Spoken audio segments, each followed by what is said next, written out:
मेरा मानना है कि वैसे तो पत्रकारिता के बहुत से आयाम हैं, लेकिन असली पत्रकारिता मेरे हिसाब से फील्ड रिपोर्टिंग या ग्राउंड रिपोर्टिंग है। और क्योंकि मैंने यही किया है तो अक्सर मैं विद्यार्थियों के बीच में मैं जाता था तो उनको वो नुस्खे बताता था जिससे वे एक कामयाब ग्राउंड रिपोर्टर बन सकें। थियोरेटिकल बातें तो आपको रेगुलर टीचर से सीखने को मिलता है, किताबों से मिलता है, लेकिन अगर मैं चाहे आईएमसी हो या किसी दिल्ली विश्वविद्यालय हो, अगर एक शिक्षक के नाते अगर मैं लोकप्रिय रहा तो उसका एक कारण था कि मैं अपना जो अनुभव है उसके आधार पर उनको पत्रकारिता सिखाता था। उसका यह मतलब नहीं है कि मैं अपना आत्म प्रशंसा या अपने किस्से सुना के मैं उनका मनोरंजन करता था। मैं समझता हूँ ये किसी भी अतिथि शिक्षक को भी नहीं करना चाहिए। एक उदाहरण के तौर पर आप अवश्य प्रस्तुत कर सकते हैं, लेकिन उनके जो परीक्षा में जो सवाल आएंगे या आगे चलकर जीवन के परीक्षा वो जो देंगे उसमें ये उपयोगी सिद्ध होना चाहिए। और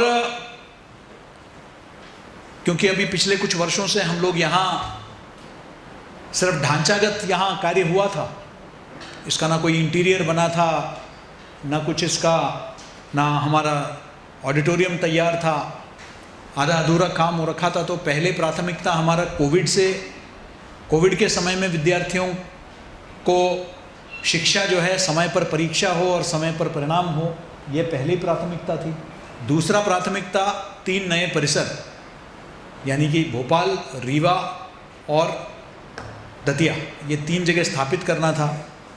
विश्वविद्यालय में पिछले 6-7 वर्षों में 6-7 कुलपति भी रहे। एक अस्थिरता और एक ऐसा एक स्थिति था जिससे इस विश्वविद्यालय को निकालना था। कई चीज़ें, पीएचडी पेंडिंग थे, अकादमिक परिषद की बैठक नहीं हुई थी, वित्त परिषद की बैठक नहीं हुई थी, महापरिषद की बैठक नहीं हुई थी। इन सबको स्ट्रीमलाइन करने में ही फोकस चला गया। और फिर विश्वविद्यालय स्वायत्त विश्वविद्यालय, न 1 रुपये हमको राज्य शासन से या केंद्र शासन से मिलता है, और सारा खजाना एक तरह से खाली हो गया था यहाँ भवन बनाने में और रीवा में भवन बनाने में। और 7वें वेतनमान के हिसाब से यहाँ तनख्वाहें तक दी जाती है अपने सभी शिक्षकों को और अपने कर्मचारियों को। तो बैंक खाली रहना ठीक नहीं है। तो उस पर भी फोकस था कि हमने जो भी यहाँ निवेश किया वो सब हम लोग दोबारा वापस लाएं। राष्ट्रीय शिक्षा नीति इस बीच में आई, उसको लागू करने में लग गए। तो बहुत सारे कार्य अभी भी लंबित हैं। मैं तो समझता हूँ कि इसी परिसर में हम धीरे धीरे सुविधाओं को बढ़ा रहे हैं। ग्राउंड का कभी कल्पना भी नहीं थी इस विश्वविद्यालय में, जब प्लानिंग बनी थी तो मेरे आने से पूर्व। अब ग्राउंड्स बन रहे हैं। स्टूडियो का प्लानिंग नहीं था, स्टूडियो बन गया, रेडियो स्टेशन बन गया। तो लगातार हम इन सब चीज़ों में ही उलझे हुए थे, जिसके कारण जो मेरा फर्स्ट लव है यानी टीचिंग, उसकी तरफ मैं जा ही नहीं पाया। वरना मैं पहले दिन ही, अब आईएमसी स्थापित संस्था थी वहाँ, तो मुझे उसे एक ही मैंने बड़ा काम वहाँ लिया, 3 नए परिसरों को बनवाया और उसको विश्वविद्यालय बना दिया, डीम्ड यूनिवर्सिटी बना दिया। लेकिन यहाँ तो शुरुआती एक तरह से देखा जाए तो सारा काम करना पड़ा, क्योंकि एक अस्थिरता का दौर था। इस वजह से मैं क्लासरूम में नहीं आ पाया। अभी पिछले कुछ दिनों से मन में आया कि कम से कम ये विद्यार्थियों का एक और बैच निकल जाएगा, तो कम से कम इनके निकलने से पहले मैं एक बार मिल लूँ सबसे, और उसी के अंतर्गत जो है आप सभी से मैं मिलने आ जाया। इस बहाने विभाग का एक दौरा भी हो जाता है, सभी संकाय और कर्मचारियों के साथ एक कप चाय भी हो जाती है। तो आज मैं आपके बीच में ग्राउंड रिपोर्टिंग के बारे में बाकी विस्तार में समय मिले तो ज़रूर, और समय मिले और विभाग ने अगर आमंत्रित किया तो मैं अवश्य जो है आऊँगा, लेकिन क्योंकि ये मेरा स्पेशलाइजेशन रहा है ग्राउंड रिपोर्टिंग में, कुछ बातें, और इसको कृपया ध्यान से सुने, क्योंकि मैंने सिर्फ भारत में ही नहीं, अफ़गानिस्तान, पाकिस्तान, नेपाल, यूरोप, दक्षिण अफ्रीका, हर जगह मैंने रिपोर्टिंग किया है। और कुछ महत्वपूर्ण बातें मैं आपके साथ साझा करने का प्रयास करूंगा। मेरा मानना है कि पत्रकारिता में 3 चीज़ों का डिस्कनेक्ट हुआ है, जिसके कारण पत्रकारिता की विश्वसनीयता और उसकी साख पर आज सवाल खड़े किए जा रहे हैं। पहला, और बुरा मत मानिएगा, मैं आज यहां एक गुरु के नाते आपके बीच में, तो कुछ सीधी बात भी करूंगा। अभी भी एक चैनल आई थी रायपुर से, IBC 24, प्लेसमेंट के लिए। मैं प्रयास करता हूं कि न सिर्फ मैं चैनलों को यहां लाने का प्रयास करता हूं, वो लोग आपसे मिलने के बाद, कल भी एक स्टूडियो N वाले आए थे, और जिस दिन प्रतिभा पुरस्कार होगा उस दिन जो विद्यार्थी चयनित हुए हैं उनको हम नियुक्ति पत्र भी देंगे।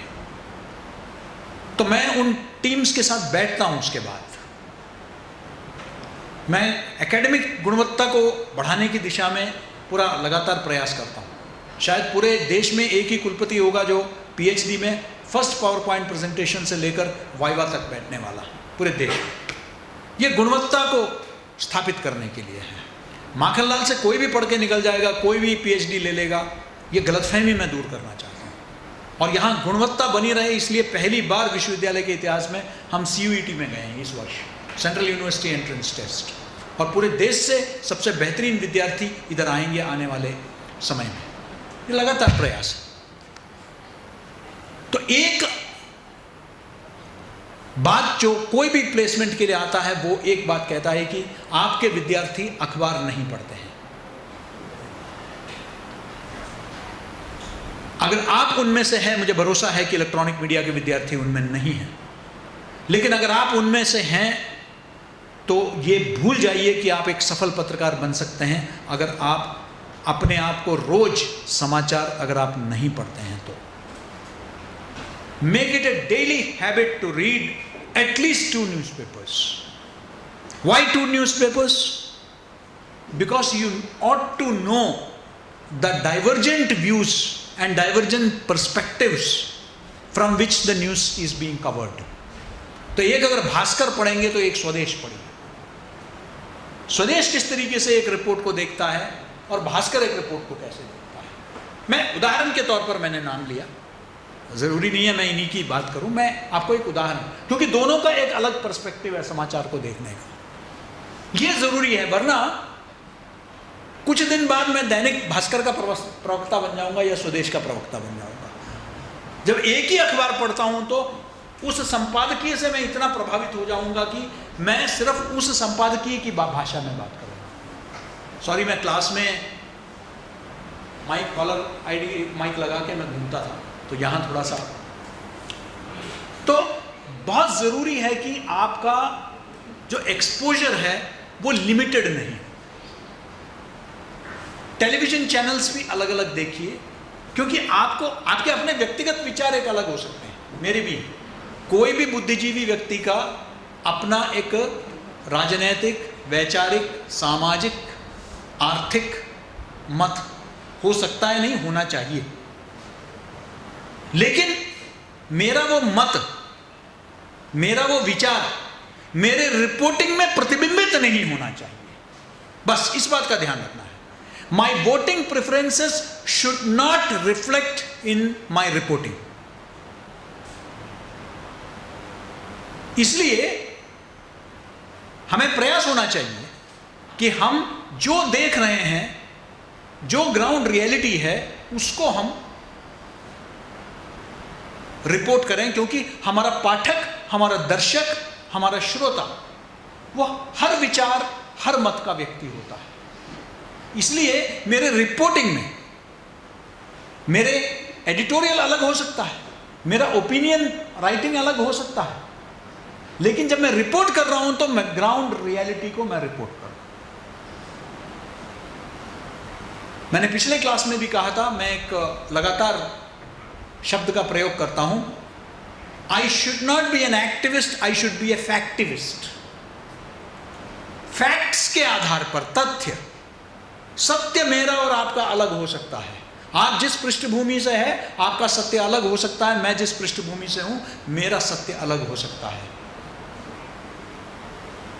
एक भूखा लाचार व्यक्ति अगर अपने बच्चे के लिए जाके दुकान से ब्रेड चोरी करता है तो उसके लिए वो चोरी नहीं है, दुकानदार के लिए वो चोरी है।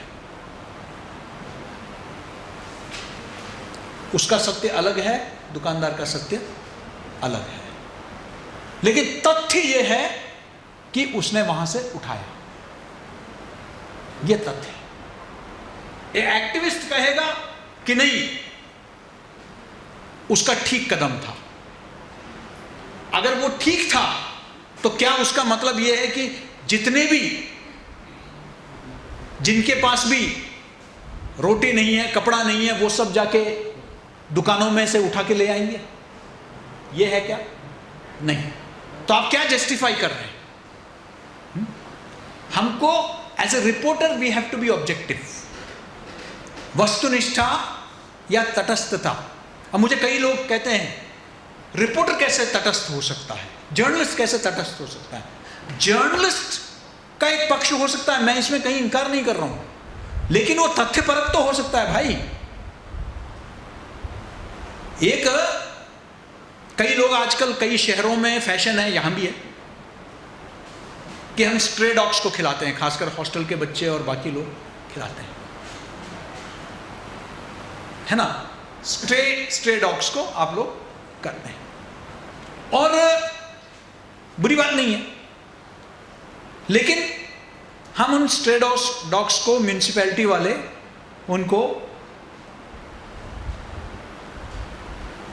वैक्सीनेट करते हैं, उनको ये इस बात को इंश्योर करते हैं कि दे डोंट ब्रीड फर्दर, और वो किसी को काटे नहीं। उस पर भी कई लोगों का ऑब्जेक्शन आता है कि नहीं, ये आप गलत कर रहे हैं, उनके नेचुरल प्रक्रिया के साथ आप गलत कर रहे हैं, उनके साथ ये नहीं होना चाहिए। मैं आपको आंकड़े बता सकता हूं, कई प्रदेशों में स्ट्रे डॉग्स ने छोटे बच्चों को मतलब इस बुरी तरीके से काटा है, मार डाला है। अब ये सोचिए, वह भी एक सच्चाई है और स्ट्रे डॉग्स के साथ बुरा होता है, यह भी एक सच्चाई है। अब जब आप पत्रकार की दृष्टि से देखेंगे तो आप दोनों पक्षों को, आप ये नहीं कहेंगे कि आप मात्र एक पक्ष नहीं लेंगे। जब आप एक पक्ष लेते हैं तब आप एक्टिविस्ट बन जाते हैं, एनिमल राइट्स एक्टिविस्ट बन जाते हैं। लेकिन जब आप दोनों पक्ष देखते हैं then you become a journalist. यह भी एक पक्ष है और एक यह भी पक्ष है। ये दोनों पक्ष को आपको देना है जनता के सामने और वो तय करे। ये मेरा काम नहीं है ये बताना कि कौन सा सही है कौन सा गलत है। रिपोर्टिंग में ओपिनियन पीस अलग है, संपादकीय अलग है। तो पहला, मैं विषय से थोड़ा विषयांतरित हो गया, वो ये है कि we don't read newspapers, we don't read news at all. और उसका नतीजा ये है कि ये जो देश जहां नालंदा, तक्षशिला, विक्रमशिला जैसे विश्वविद्यालय आए, यहाँ का सबसे बड़ा विश्वविद्यालय है व्हाट्सएप विश्वविद्यालय। उसी से सारा ज्ञान अर्जित हो रहा है, उसी को सत्य माना जा रहा है। आधा देश रील बना रहा है, आधा देश रील देख रहा है। बस सतही स्तर की पत्रकारिता हो रही है क्योंकि अध्ययन नहीं हो रहा है। पहला डिस्कनेक्ट। दूसरा डिस्कनेक्ट, हमने साहित्य का अवलोकन करना छोड़ दिया है। पत्रकारिता के विद्यार्थी अब साहित्य नहीं पढ़ते हैं। इन शॉर्ट्स पढ़ लेते हैं, थोड़ा बहुत चैनल्स देख लेते हैं, कुछ वेबसाइट देख लेते हैं, लेकिन साहित्य का अध्ययन, मैं कई बार पुस्तकालय में पता करता हूँ, पहली बार पुस्तकालय में कोई जाता नहीं। पीक आवर में भी मैं 5 से 10 बच्चों से ज़्यादा मैंने देखा नहीं है। देश का सबसे बड़ा मीडिया पुस्तकालय है हमारा, कोई जाता नहीं। लेकिन खैर, लेकिन उसमें भी जो पत्रकारिता की किताबें पढ़ी जाती है, साहित्य के भी इतने किताब है, कोई भी नहीं पढ़ता है। साहित्य आपके भाषा को समृद्ध करता है। इसलिए उस साहित्य से जो नाता छूट गया जिस दिन, उस दिन से पत्रकारिता का पतन होना शुरू हो गया। साहित्य से जो संबंध है वो बहुत आवश्यक है। वो आपके भाषा को, आज जो घटिया भाषा का जो इस्तेमाल होता है, उपयोग होता है, चाहे वो टेलीविजन हो या अखबार हो, उसका एक कारण है कि उन्होंने कभी साहित्य का अध्ययन किया ही नहीं। साहित्य आपको एक परिप्रेक्ष्य देता है, it gives U A perspective, आपको एक लार्जर विजन देता है। और तीसरा डिस्कनेक्ट जो आज का विषय है वो है कि आज हम पत्रकारिता में हम लोग ग्राउंड से डिस्कनेक्ट हो गए हैं। आज हम वातानुकूलित कक्षों में बैठकर देश समाज क्या चाहता है इसके बारे में हम लोग लिखते हैं।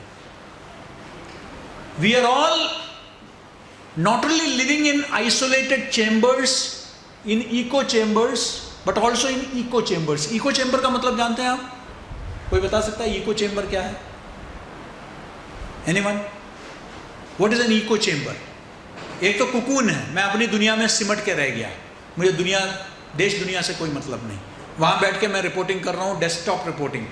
मैंने सोशल मीडिया देख लिया, एक्स देख लिया, इंस्टा देख लिया, उसके आधार पर मैंने तय कर लिया कि ये देश किस तरफ मतदान कर रहा है। एक वो है, और दूसरा है इको चेंबर। ये सबसे खतरनाक मैं मानता हूं पत्रकारिता के लिए। इको चेंबर मतलब मैं उन्हीं को सुनता हूं जिनको सुन के I feel comfortable. I am not ready to listen to uncomfortable voices. जो मुझसे सहमत नहीं है मैं उन्हें सुनने के लिए तैयार नहीं हूं, पढ़ने के लिए तैयार नहीं हूं, देखने के लिए तैयार नहीं हूं। मुझसे जो सहमत है तो मैं एक दृष्टिकोण से ही दुनिया को देख रहा हूं, मात्र एक दृष्टिकोण से। मुझे वही लोग पसंद आते हैं, उसी किस्म के अखबार पढ़ता हूं, उसी किस्म के टेलीविजन चैनल पढ़ता हूं, उसी किस्म का साहित्य पढ़ता हूं। तो मुझे दूसरे के बारे में पता ही नहीं। और कम से कम इस स्टेज में, आपके इस उम्र के पड़ाव में, तो आपको कम से कम उस चीज से, मेरे पास कोई विद्यार्थी आता है तो मैं उनसे कहता हूं कि आपने दूसरे पक्ष के बारे में जाना या नहीं जाना, या आप सिर्फ एक पक्ष से प्रभावित हो गए। कई बार विद्यार्थी आते हैं, बहुत प्रभावित दिखते हैं वो एक पक्ष के बातों से। मैं उनसे पूछता हूं कि आपने क्या दूसरे पक्ष को जाना, समझा, उनके बीच में गए क्या? इको चेंबर सबसे खतरनाक हो गया है। हम उन्हीं लोगों से मिलते हैं, हमारे दोस्त भी वही हैं, हम उन्हीं क्लासमेट से भी रखते हैं संबंध जो हमारी तरह ही बात करते हैं, हमारी तरह नहीं। विविधता होनी चाहिए। मैंने देखा है ये मैं सिर्फ विचारों की दृष्टि से नहीं बात कर रहा हूं। अगर आप बड़े शहरों में जाएंगे तो मैंने देखा है कि जो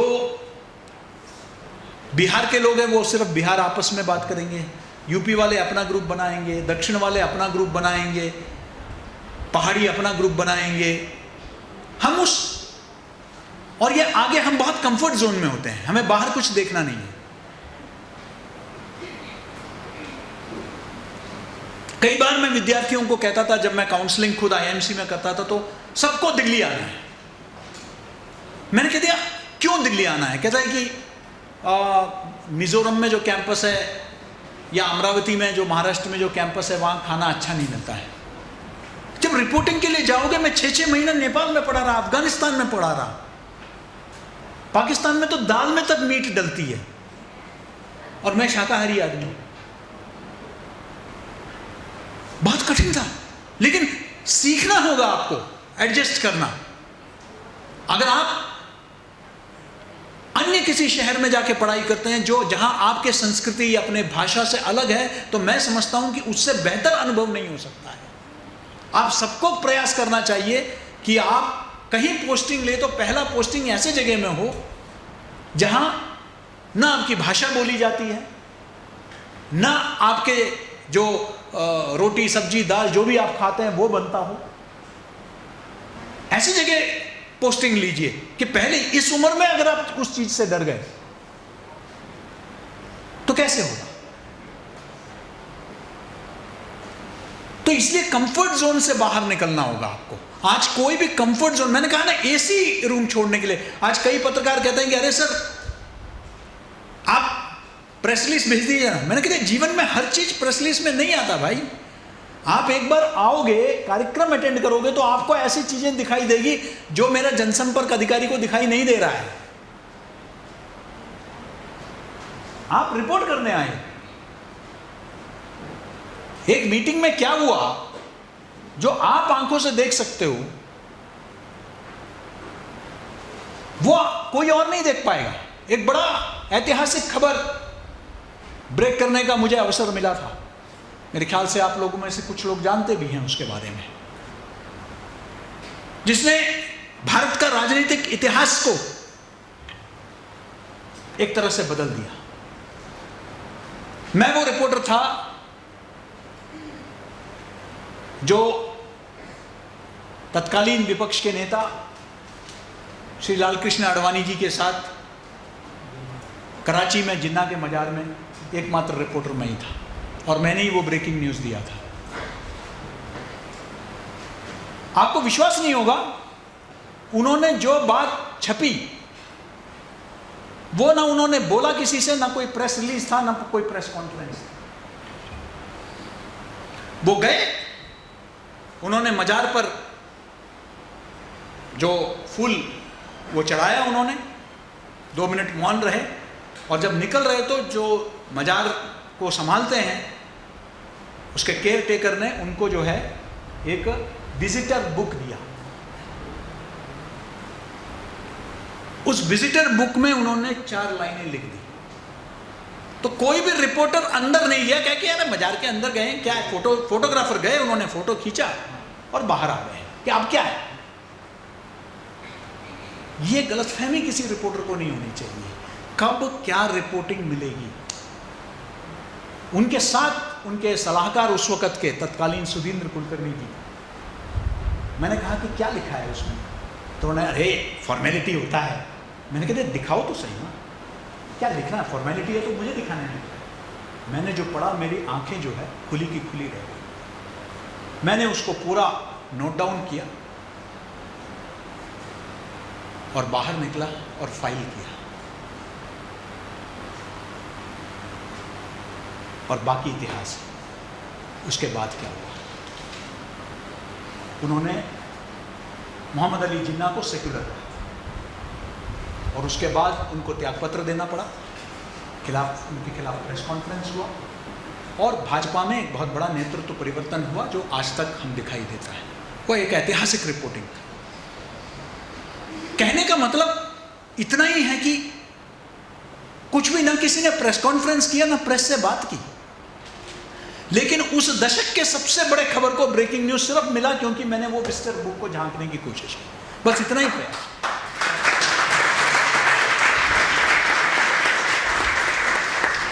इसलिए ग्राउंड रिपोर्टिंग, अब मैं भी खड़ा हो जाता बाहर, अरे ठीक है हो गया, मजार बाहर से देख लिया, अच्छा ठीक, अब वो लिख रहे हैं तो चलो बाहर चलो, क्या नहीं। ग्राउंड रिपोर्टिंग है जब आप बारीकी से एक एक चीज को देखोगे, एक अखबार भी पढ़ोगे तो बारीकी से पढ़ोगे। टीएन शेषन ने चुनाव आयोग का पूरी उसका स्वरूप को बदल दिया। एक अफसर जो टिपिकल अफसर था, जो एक प्रधानमंत्री के गाड़ी के पीछे भागा करता था, वो टीएन शेषन आगे चल के देश के इलेक्शन कमीशन के इतिहास को बदल देता है। उस व्यक्ति की ओर से एक छोटा सा विज्ञापन इतने छोटे कॉलम में अखबार में अंदर नीचे दबा हुआ है कि कुछ वॉलंटियर्स की जरूरत है। टीएन शेषन द्वारा एक पार्टी शुरू किया जा रहा है, छोटा सा। अखबार पढ़ते पढ़ते मैं विज्ञापन भी देखा, और वहां से खबर निकली कि टीएन शेषन अपना पार्टी लॉन्च कर रहे हैं। ऑब्जर्वेशन, ग्राउंड रिपोर्टिंग में 2-3 चीजें महत्वपूर्ण हैं। आपका ऑब्जर्वेशन, एक बार राष्ट्रपति हुआ करते थे वेंकटरामन साहब, आर वेंकटरामन। मैंने उनसे पूछा कि सर सफलता का राज मुझे बताइए। उन्होंने बताया कि आंखें और कान ये खुला रखना, मुंह कम से कम खोलना।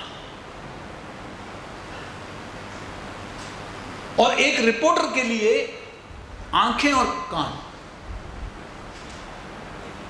कुछ भी कभी भी हो सकता है। You have to be constantly alert.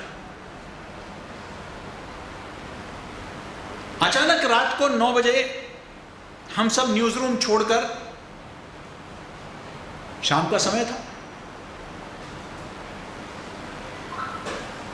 दिन भर के काम के बाद हमने भी कह दिया थोड़ा थकान दूर करते हैं, प्रेस क्लब में जाते हैं। तो हम शाम को प्रेस क्लब की तरफ जाने के लिए तैयारी कर रहे थे, तो एक फोन बजता है। उन दिनों कोई मोबाइल नहीं था, एक लैंडलाइन। मैंने जाके उसे लैंडलाइन को पिकअप किया। कोई अनाप शनाप सा, क्योंकि हमारा कंट्रोल रूम था, सेंट्रल कंट्रोल रूम था, किधर गिर रहा है? मैंने कहा क्या? किधर गिर रहा है? मैंने कहा किसी पागल ने किया होगा। मैंने ठक फोन रख दिया। मैंने फिर बजा। अब हमारे यहाँ है कि भाई फोन तो उठाना है, कभी भी कहीं से भी खबर आ सकती है। फिर उठाया, कहते क्या बात है भाई? कहते कि अरे आग का गोला है। कहते आग का गोला? कहते और गिर रहा है। तो वो क्लैरिटी बिल्कुल नहीं थी। कहीं दूर से किसी पीसीओ से उसने फोन किया था। फिर फोन रखा, तीसरी बार उसने रखा, साहब कुछ गिर रहा है ऊपर से, आग है आग साहब। आग गिर रहा है? मैंने कहा कहां से बोल रहे हो? उसने बोला कि साहब ये दिल्ली के पास गांव हैं, उधर से बोल रहे हैं। वो थोड़ा हरियाणवी बोली में बात करते हैं। मैंने कहा ठीक है, रख दिया। पुलिस कंट्रोल रूम को फोन किया, पता नहीं चला। फायर को फोन किया, पता नहीं चला। एयर ट्रैफिक कंट्रोल को फोन किया, पता नहीं चला। और फिर बात की एयरफोर्स के अपने सूत्रों से पूछा। And it turned out to be India's worst air disaster, the Charkhi Dadri mid air mishap. एक unknown call from an unknown person.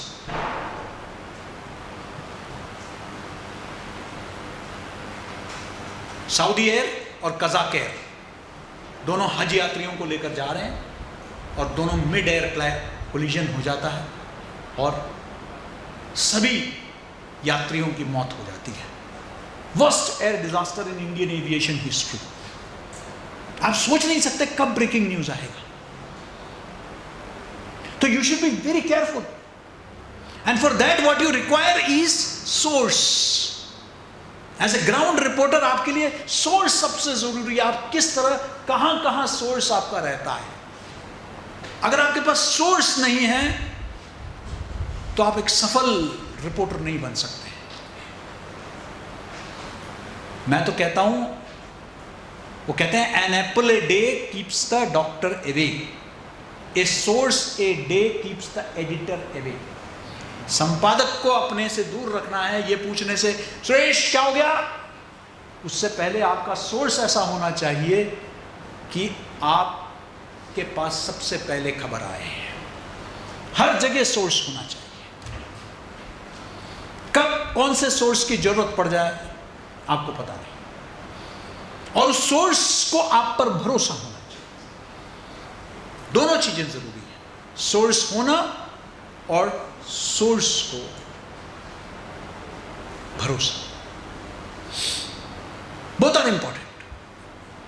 ये ग्राउंड रिपोर्टिंग में बहुत जरूरी है। ग्राउंड रिपोर्टिंग में मेरे कई दिल्ली के पत्रकार मित्र आते हैं और मुझसे मिलने आते हैं। ये चुनाव यात्रा, दुनिया भर के जो भी आता है भोपाल में वो मुझसे मिलने आता है। दिल्ली से कोई भी बड़ा पत्रकार आता है या मुझे अपने यहाँ बुला लेता है, जिस होटल में वो रुके हो। वो मुझसे पूछते हैं फिर क्या हो रहा है और मध्य प्रदेश में क्या हो रहा है।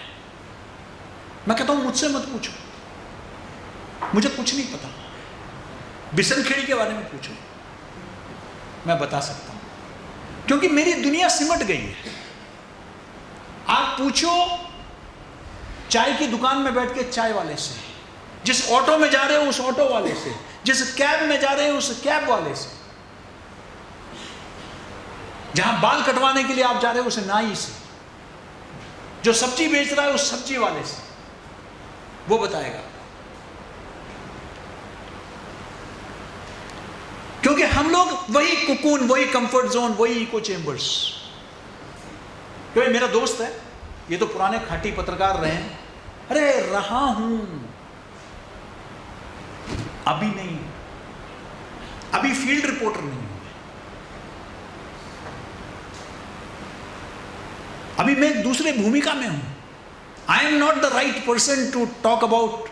मुझसे मीडिया शिक्षा के बारे में पूछो, सिलेबस के बारे में पूछो, राष्ट्रीय शिक्षा नीति के बारे में पूछो, शोध के बारे में पूछो, सामुदायिक रेडियो के बारे में पूछो, मैं अच्छे आपको समझा दूंगा। लेकिन मुझसे यह मत पूछो कि इस वक्त प्रदेश में जिला स्तर पर क्या हो रहा है, नहीं मालूम मेरे को, मैं खुद जाता नहीं हूं। Who is your source, that is more important. ये मेरा सूत्र कौन है, वॉट इज हिज लोकस स्टैंडाई, उसका उपयुक्तता क्या है उस समाचार से संबंधित। किसी की तबीयत खराब हो गई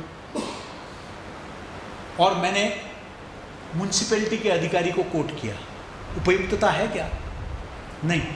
अस्पताल के डॉक्टर को मुझे कांटेक्ट करना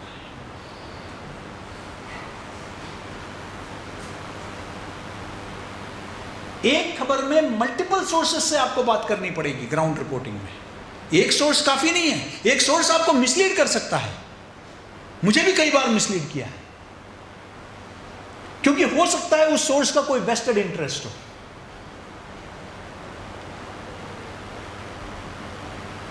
कोई व्यक्ति पुलिस का डीजी बनता है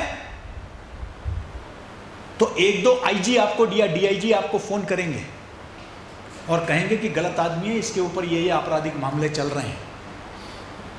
वो कहेंगे अरे भाई साहब, हमारा नाम सामने नहीं आना चाहिए, हम तो बस राज्य हित में और राष्ट्र हित में बोल रहे हैं। हकीकत यह है कि उसका प्रमोशन मारा गया था। Don't become a tool in the hands of somebody जिसका अपना एजेंडा है। कई बार आपको फीड वो करेंगे जो कुंठित है, जिनका अपना काम नहीं हुआ, अपनी नाराजगी,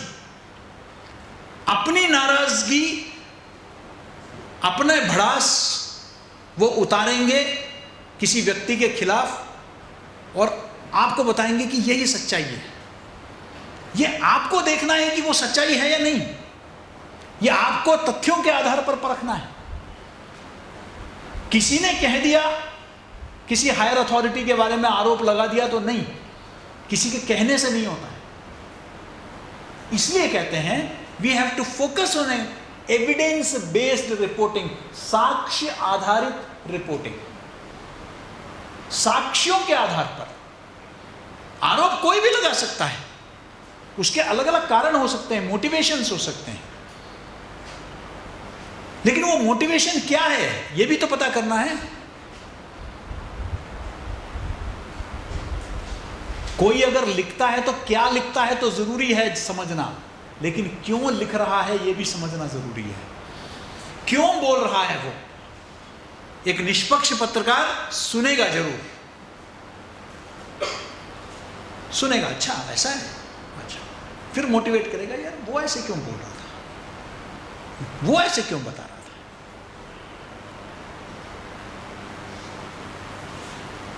और आप आप कहीं भी जाएंगे तो आपको हर पक्ष के, तो आपके ऊपर है कि आप क्रॉस चेक, तो check, cross check, verify, cross verify, ये मूल मंत्र है फॉर एनी रिपोर्टिंग।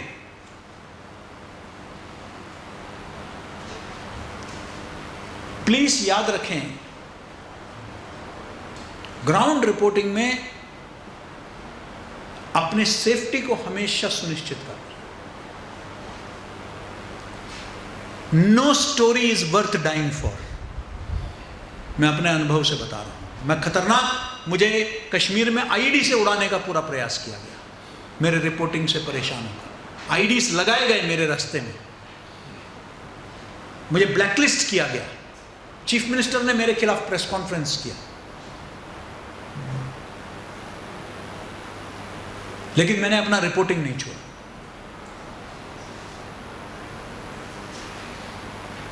लेकिन be on the right side of the law, उस तरफ आप फायरिंग रेंज में होंगे। इसलिए आपका कोई भी रिपोर्टिंग आपके जिंदगी से ज्यादा कीमती नहीं है। अपने आप को बचा के चलना है, अपने आप को सेफ डिस्टेंस में रखना है। अगर पुलिस फायरिंग करने जा रही है तो भीड़ के सामने उनके पार्ट होने का कोई मतलब नहीं है, उससे बड़ा मूर्खता कोई नहीं हो सकता। आपको एक राइटर सिचुएशन में लॉ एंड ऑर्डर के पीछे रहना है, फोर्स के पीछे रहना है, आपको सामने नहीं। क्योंकि वाटर कैनन भी हो सकता है, लाठी चार्ज भी हो सकता है, और जब लाठी और गोली चलती है तो वो देखते नहीं है कि ये रिपोर्टर है या पब्लिक है, कुछ नहीं। So always remember that no report is worth dying for. आपको रिपोर्ट करना है, रिपोर्ट बनना नहीं है। इस बात का ध्यान रखना। बस एक दिन के रिपोर्ट हो गए, फिर कोई नहीं पूछता है। बस एक दिन कंडोलेंस मीटिंग होगा, माला चढ़ाया जाएगा, बहुत अच्छा विद्यार्थी था हमारा, खत्म। लाइफ जान है तो जहान है। एक रिपोर्ट छूट गया तो कोई दिक्कत नहीं, और बड़े रिपोर्ट मिल जाएंगे। Don't risk your life for any report. कोई मतलब नहीं है। आप हिंदी फिल्म के हीरो नहीं हैं, अकेले जाके आप जाके पूरे सिस्टम से लड़ने के लिए नहीं है। Always take your organization into confidence. कोई सीक्रेट मिशन नाम का कोई चीज नहीं होता है, वो पब्लिक कंजम्पशन के लिए होता है। आपके परिजन, आपका ऑर्गेनाइजेशन, उनको पता होना चाहिए कि आप कौन सा स्टोरी कर रहे हैं, आप क्या परस्यू कर रहे हैं। हिंदी फिल्म के हीरो की तरह अकेले डाकुओं के गढ़ में, स्मगलर्स के गढ़ में घुस जाएंगे और उसके बाद सारे मार पिटाई के बाद पुलिस आएगी बाद में, नहीं होता है। You have to keep your organization. Organization मतलब आप जिस भी समाचार पत्र, टीवी चैनल, इन्वेस्टिगेटिव स्टोरीज करिए, but keep them in the loop, take their permission. उनके अनुमति के बगैर मत लीजिए, वरना उनका समर्थन आपको नहीं मिलेगा। एक पूरा मीडिया ग्रुप आपके साथ होगा अगर आप उनको कॉन्फिडेंस में लेके कर रहे हैं तो। नहीं तो वो भी कहेंगे कि वो कौन, वो कौन, हम नहीं जानते, हमसे तो पूछा नहीं था। So always keep your near and dear ones informed about your whereabouts. ये बहुत जरूरी है जब आप ग्राउंड रिपोर्टिंग करते हैं। नॉर्मल लाइफ अगर आप लीड करना चाहते हैं, please don't go for field reporting. Field reporting में कब क्या हो सकता है। एक दिन शाम को एक खबर आई, काठमांडू के महल में कुछ गोलियां चली। मुझे बताया गया, हमारे न्यूज़ एडिटर साहब ने कहा कि जरा देखिए, देख के आइए जरा। वो ऐसे ही कह रहे थे जैसे यहाँ MP नगर जाके देख के आना है। मैंने कहा बस अभी गया और देख के आया। 2 दिन के कपड़े लेकर गया था, सवेरे सवेरे की फ्लाइट से। 6 महीने तक वापस नहीं बुलाया।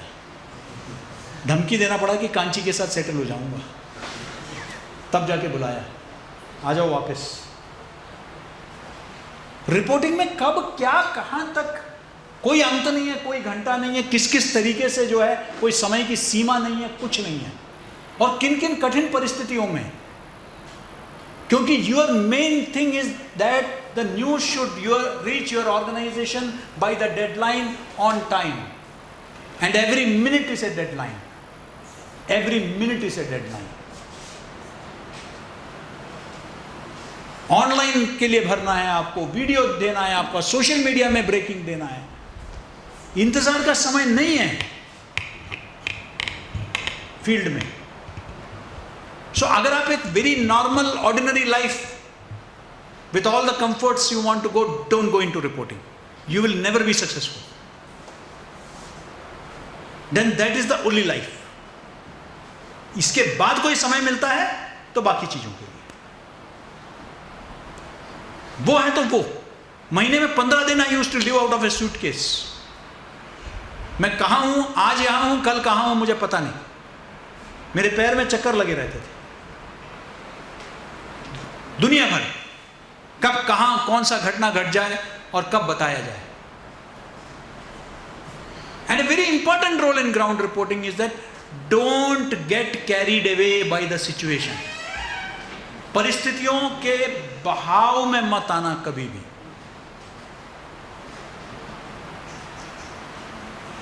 अंग्रेजी में एक वर्ड है स्टॉकहोम सिंड्रोम।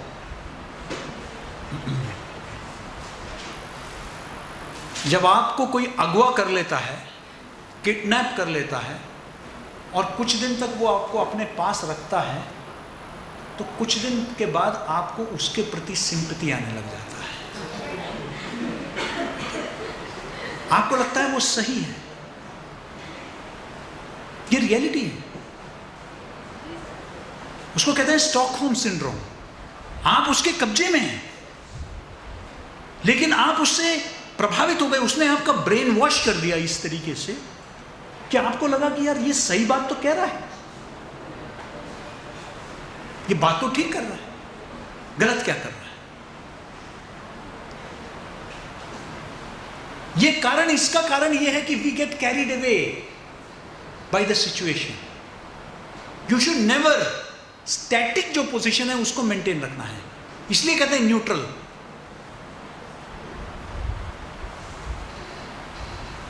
गुजरात में जब साइक्लोन हुआ था तो बिजली के तारों के ऊपर लाशें लटकी हुई थी। चरखी दादरी में जब एयर पोल्यूशन हुआ तो हाथ, पैर, उंगलियां, सर सब खेतों में कटे कटे जले जले पड़े हुए थे मेरे सामने। लेकिन उस वक्त अगर मैं भावुक हो जाता तो मैं फिर कोई रिपोर्ट नहीं फाइल कर पाता। उस वक्त मेरा एक ही आइडेंटिटी है और मैं आंसरेबल हूं मेरे रीडर्स के लिए, मेरे पाठक के लिए, मेरे दर्शक के लिए। उस वक्त मुझे एक ही चीज दिखाई देता है, वो तटस्थता आपको चाहिए।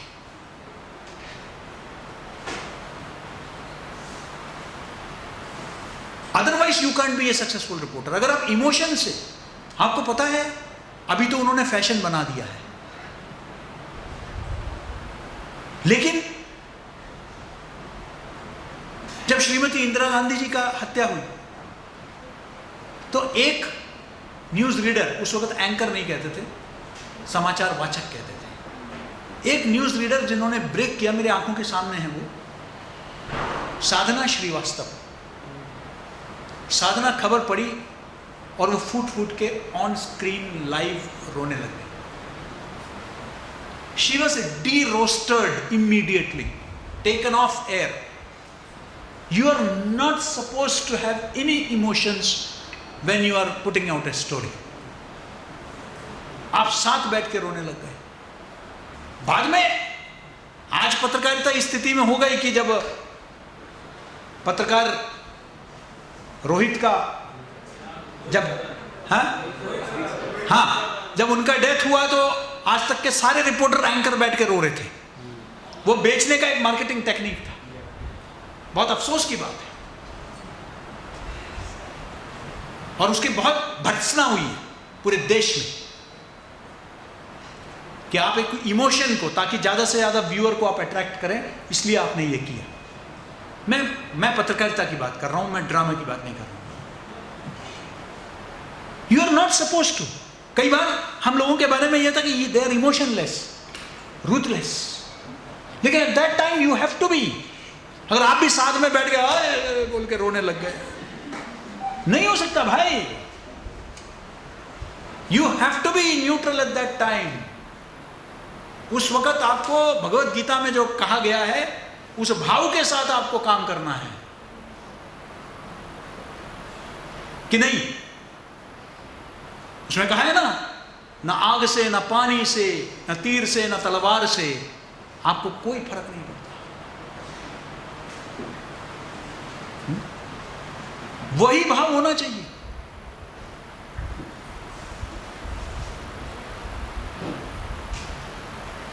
क्या कहते हैं उस भाव को? स्थित प्रज्ञ। Nothing affects you.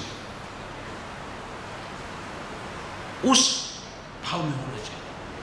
और याद रखें, sensitivity, you have to be sensitive. While you should not become emotional, you should be sensitive to other person's emotions. Again, you are dealing with human beings. एक पिता जिसके 3 बच्चे उपहार फायर ट्रेजेडी में मारे जाते हैं, उनसे पूछा जाता है कि आपको कैसे महसूस हो रहा है। नॉनसेंस। कैसे महसूस होगा उस बाप को, उस मां को जिसके 3 बच्चे जल गए? क्या सवाल पूछ रहे हैं आप? क्या सवाल पूछ रहे हैं? जब आप ग्राउंड रिपोर्टिंग में होते हैं, you have to be extremely sensitive. कई बार in the race for news हम उस इंसानियत, बेसिक इंसानियत को भूल जाते हैं। अमेरिका में एक बहुत बड़ा डिबेट हुआ। एक फोटोग्राफर ने एक फोटो लिया जहां एक व्यक्ति वहां के एक मशहूर ब्रिज में से छलांग लगाते हैं आत्महत्या करने के लिए। उसका वो फोटो वो लेते हैं। डिबेट ये था कि क्या उस व्यक्ति को बचाया जा सकता था क्या? तो प्रोफेशनल अप्रोच ने यह कहा कि नहीं, उसका काम था फोटो लेना, इंसान को बचाना नहीं। यह उसका काम है। दूसरा हुआ सोमालिया में। एक गिद्ध एक बच्चे को, हड्डी नुमा बच्चा, बिल्कुल हड्डी का ढांचा, उसको चोंच से बार बार मार रहा था।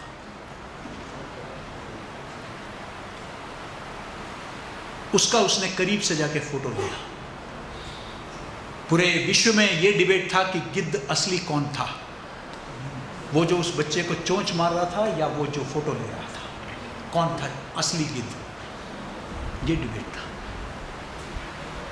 सवाल वो उठा जब कई चैनल वाले सामने खड़े थे और हरियाणा के एक बाजार में एक व्यक्ति ने सबके सामने अपने ऊपर मिट्टी का तेल डाला और माचिस चलाया और उसे लाइव कवरेज दिखाया गया। किसी भी एक रिपोर्टर ने जाके उस व्यक्ति को बचाने की कोशिश नहीं की। वो था सेंसिटिविटी। मेरे पास भी एक खबर आई, फलान जगह में बम रखा जा रहा है, मेरे पास दो ऑप्शंस थे। या तो मैं उस बम के फूटने का ब्रेकिंग न्यूज़ दूँ और दुनिया भर में नाम कमाऊं कि मैं पहला व्यक्ति जिसने उस बम एक्सप्लोजन को ही किया, लेकिन मैं रिपोर्टर से पहले एक नागरिक हूं इस देश का, और मैंने सबसे पहले पुलिस को फ़ोन किया और मैंने कह दिया कि वहाँ जो है मुझे रिपोर्ट मिली है अपने सोर्सेस के माध्यम से बम लगाया जा रहा है, प्लीज़ तुरंत बम डिस्पोजल स्क्वाड्स पहुँचे वहाँ और उन्होंने उसको न्यूट्रलाइज किया। What is my duty as a human, as a that comes for about that of a reporter. यह भी ग्राउंड रिपोर्टिंग का एक रियलिटी है। आपके पास कई चीज़ें मिलेंगी, अपने सोर्सेस को प्रोटेक्ट करना है।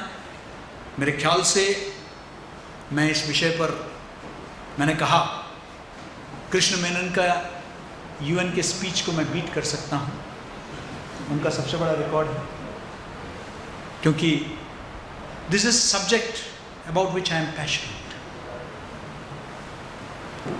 मैंने यही किया है लाइफ लॉन्ग, और आज भी मेरी ज़िंदगी एक रिपोर्टर की तरह ही है। मैं 9-10 बजे से पहले घर नहीं जाता हूँ, ऑफिस में ही बैठा रहता हूँ। अभी अलग काम कर रहा हूँ, लेकिन लाइफस्टाइल में कोई परिवर्तन नहीं है मेरा। Once a reporter always a reporter. और मुझे कोई दिक्कत नहीं होगी, कल को मेरा कार्यकाल समाप्त हो जाएगा, फिर से मैं फील्ड में उतर जाऊंगा। मैं एयर कंडीशन का आदी नहीं बना। ये आपके अंदर उस रिपोर्टर के जज्बे को जिंदा रखना बहुत ज़रूरी है। बहुत अच्छा लगा आज, मुझे उम्मीद है कि कुछ अनुभव, कुछ सीख, कुछ प्रैक्टिकल टिप्स देने का मैंने प्रयास किया। मैं 5 मिनट के लिए आप में से किसी के पास अगर सवाल हो तो मैं जवाब दे दूंगा। सर, अभी फिलहाल में एक AI बेस्ड रिपोर्टर करके एक वेबसाइट लॉन्च हुआ है जो प्रोमोट आए किए हैं ब्रॉडकास्टर के, मतलब कि दुनिया में उसे पितामह कहा जाता है। तब मैं एक वीडियो देख रहा था, बिहार में 15 साल के एक बालिका से पूछ रहे हैं, वो बालिका पूछती है कि आप कहाँ से हैं, और संवाद काफ़ी मतलब कि सुंदर और सुलभ है। और उसी दुनिया में एक और है जो बुरे की रिपोर्टिंग कर रहे हैं, अपने आप को लेडी सिंगर बता रहे हैं, अभी हेलीकॉप्टर भी रिपोर्टिंग हो रही है। तो दोनों में देखा जाए कि एक तरफ देखा जाए तो संवाद धर्मिता घट रही है, और दूसरी तरफ देखा कि बुजुर्ग जो 74 साल के ब्रॉडकास्ट के पितामह कहा जाता है वो फील्ड पर उतारा है। तो उसे हम कैसे सर, जो संवाद संविधा है, उसको कैसे हम ठीक करें अभी के समय में? देखिए, चुनौतियां तो है। आज टेक्नोलॉजी के चलते हर दूसरा व्यक्ति आज रिपोर्टर बन गया है, और नागरिक पत्रकारिता जैसे टर्मिनोलॉजी के आने के बाद हर व्यक्ति अपने आप को रिपोर्टर समझता है। ये बहुत दुखद स्थिति है, क्योंकि न उनको पत्रकारिता का सिद्धांत के बारे में मालूम है, न उसके नियम प्रक्रिया के बारे में मालूम है, न उनको कानून के बारे में मालूम है। ऐसे में वो बहुत गलतियां करते हैं। लेकिन टेक्नोलॉजी कितना भी बदल गया हो, पत्रकारिता के मूल सिद्धांत वैसे ही रहेंगे। इसलिए मुझे टेक्नोलॉजी को तो मैं मात्र एक प्लेटफॉर्म समझता हूं। पहले समाचार पत्र था, प्रिंट फॉर्म में था, बाद में विजुअल फॉर्म में आ गया, और अब जो है एक इंटरैक्टिव मीडिया के माध्यम से आप तक पहुंचने का एक प्रयास किया जा रहा है। लेकिन सिद्धांत रिपोर्टिंग के वही रहेंगे। जो उस सिद्धांत के हिसाब से चलेगा वही सही मायने में पत्रकारिता करेगा। बाकी सनसनी के लिए, टीआरपी के लिए, हिट्स के लिए हर प्रकार की रिपोर्टिंग हो सकता है।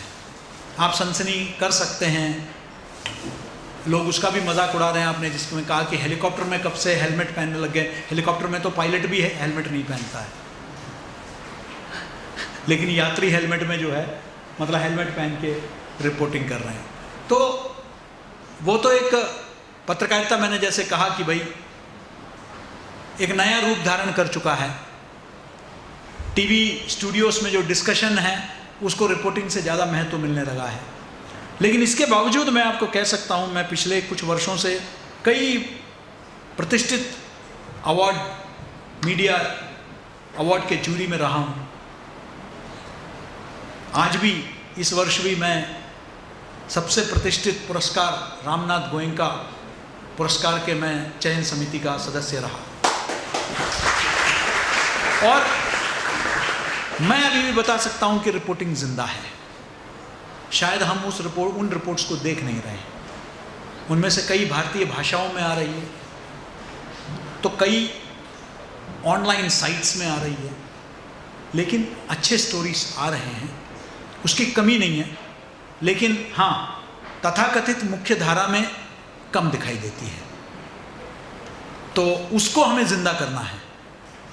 और मुझे आप सभी से उम्मीद है, और उम्मीद जहाँ है वहीं आदमी अपना समय लगाता है।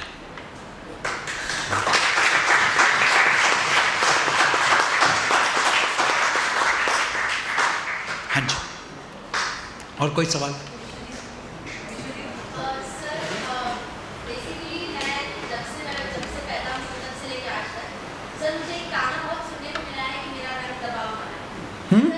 मेरे हाँ हाँ आपके स्किन का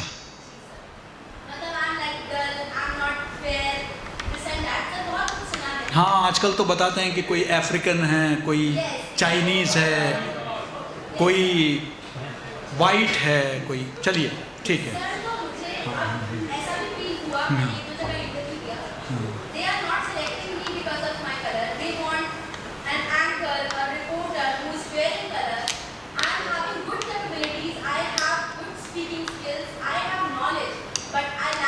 I think that you have been going to the wrong channels.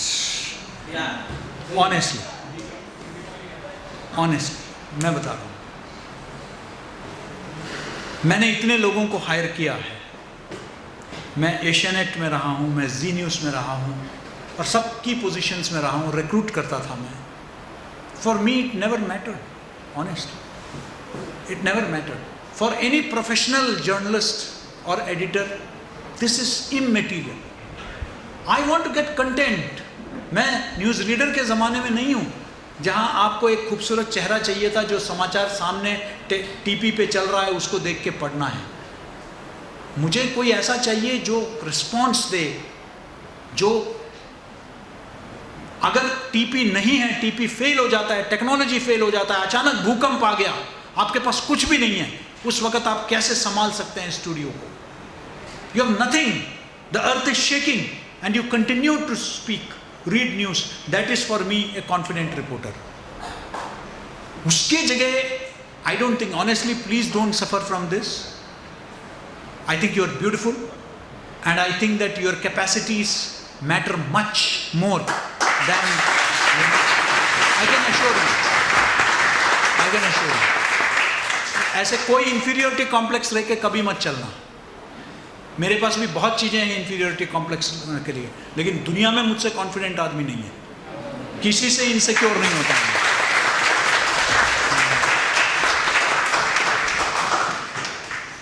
जी आपने सुरक्षा की बात कही है, उसमें मैं लगभग 70% आपसे एग्री करता हूँ, और 30% तो बच रहा है। वो मेरा एक क्वेश्चन है, कई सारी ऐसी स्टोरी रही है जो कि सुरक्षा को ध्यान में ना रखते हुए फिर उस स्टोरी को कवर किया गया है। भोपाल गैस कांड जैसे वो सारी स्टोरी हमारे सामने आती है। सवाल ये है कि वो कौन सा एक लाइन है, वो कौन सी एक सीमा है जहाँ पर जाकर के हमें ये सोचना चाहिए कि हम सुरक्षा को किसी छोड़ दें, इस स्टोरी को कवर करें, क्योंकि इसे बाहर लाना बहुत जरूरी है। बैकअप, मैंने इसलिए कहा कि वन मैन आर्मी कभी मत बनना। You should always have a backup. आपका एक पार्टनर होना चाहिए हर स्टोरी में। ज़्यादा से ज़्यादा आपको बायलाइन शेयर करना पड़ेगा, आपको रिपोर्ट का क्रेडिट। खतरनाक स्टोरीज में सिंगल हैंडेडली कभी मत करना। और कुछ लोगों को पता होना चाहिए आपने जितना कवर किया है उतना आपके पेन ड्राइव में या किसी में आपको किसी और सुरक्षित जगह में होना चाहिए। और आपको यह तय करना है कि इसके बाद जो है मेरे लाइफ का कोई गारंटी नहीं है, उस वक्त you have to take a call. जब आपको यह एहसास, और वो एहसास हो जाता है, वो एहसास हो जाता है आपको कि इसके बाद मैं अपने खतरे को, but is it worth it? क्योंकि आप कोई बॉर्डर में, कोई सामने कोई पाकिस्तानी आप पर फायर कर रहा है, आपको उससे जो है मतलब काउंटर फायर करना है ताकि वो आगे को ना बढ़े, आप उस स्थिति में नहीं हो। वो स्टोरी आप अकेले हो उधर, यानी कि आप ही के पास है वो स्टोरी, वो 2 दिन बाद भी वो उसको फॉलो अप किया जा सकता है। तो इसलिए up to a point where your safety, your life you know is in, you can protect yourself. उसके बाद जाना मैं समझता हूं कि बहुत ही ग्रेव रिस्क है, and that you should avoid. मैं अपने अनुभव से कह रहा हूं, because you have to come back and tell the story, that is important. अगर आप कहें कि मैं सिर्फ स्टोरी करूंगा लेकिन वो स्टोरी कहूंगा नहीं, तो उसका कोई मतलब नहीं है, कोई और आपका स्टोरी करेगा।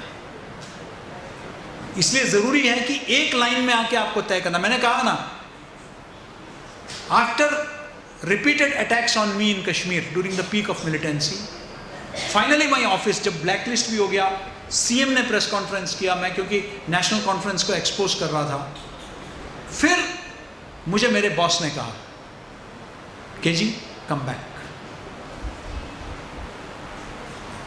अब स्टेट के लोग भी, एक्टर्स भी और नॉन स्टेट एक्टर्स भी, दोनों आपके खिलाफ हो गए। अब वापस आ जाओ। आई केम बैक,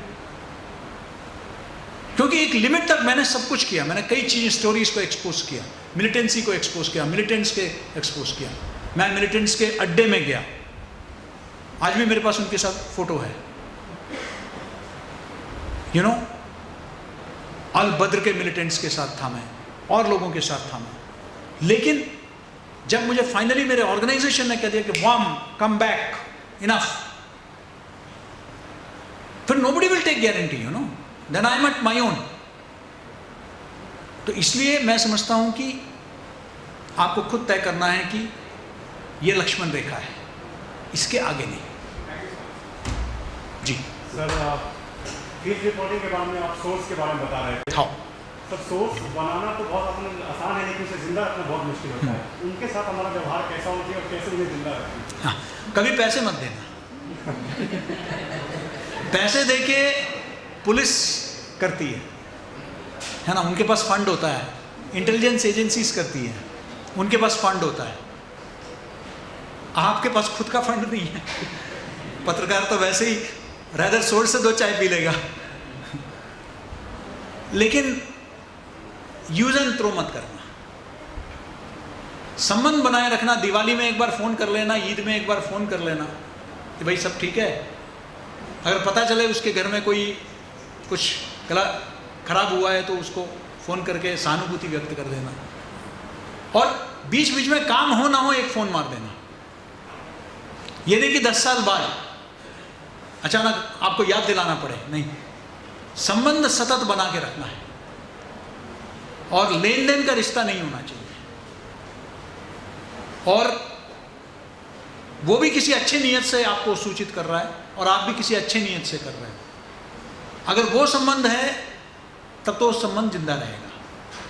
कभी सोर्स को एक्सपोज मत करना, क्योंकि वो फिर आखिरी स्टोरी होगी आपकी, मतलब इन द सेंस उस सोर्स के माध्यम से आखिरी स्टोरी होगी, फिर वो कभी नहीं बताएगा। तो कभी कभी हेडलाइन के चक्कर में हमें मन करता है सोर्स को रिवील करो। मेरे संपादक ने एक बार एक बहुत ही खतरनाक स्टोरी था, मैंने सोर्स के माध्यम से मैंने किया, संपादक को कहा कि सर ये स्टोरी है। कहता who is the source? Editor ने मुझसे पूछा। मैंने कहा sorry sir, I can not reveal. तो कह दिया then your story is not going, आपकी खबर मैं नहीं छाप रहा हूं। मैंने कहा fine sir, it's your loss, it's your loss, but I can assure you इसमें कोई भी डिनाइल नहीं है। कहते आर यू सो श्योर? मैंने कहा I am 100% sure, my name is KG sure Suresh, okay, मेरे नाम में ही श्योर लगा हुआ है, अनश्योर मैं हो ही नहीं सकता।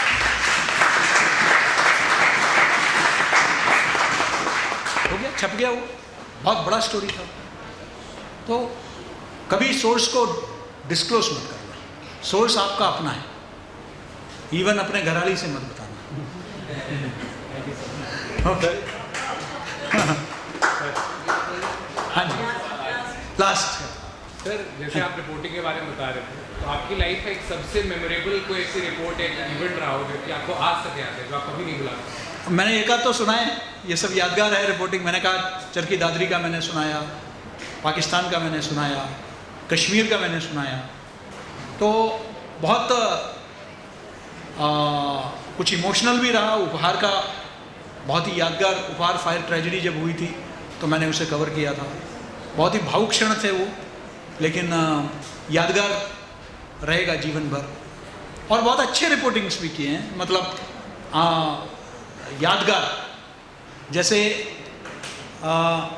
इस मिलेनियम का पहला सूर्योदय, यानी कि उसको आप कहेंगे युगाब्द कहेंगे।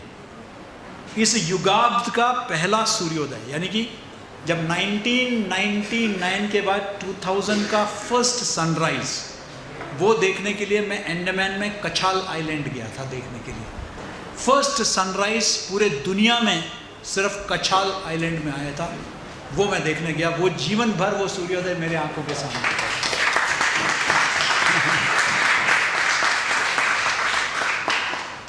It's been 24 years. ठीक, थैंक यू।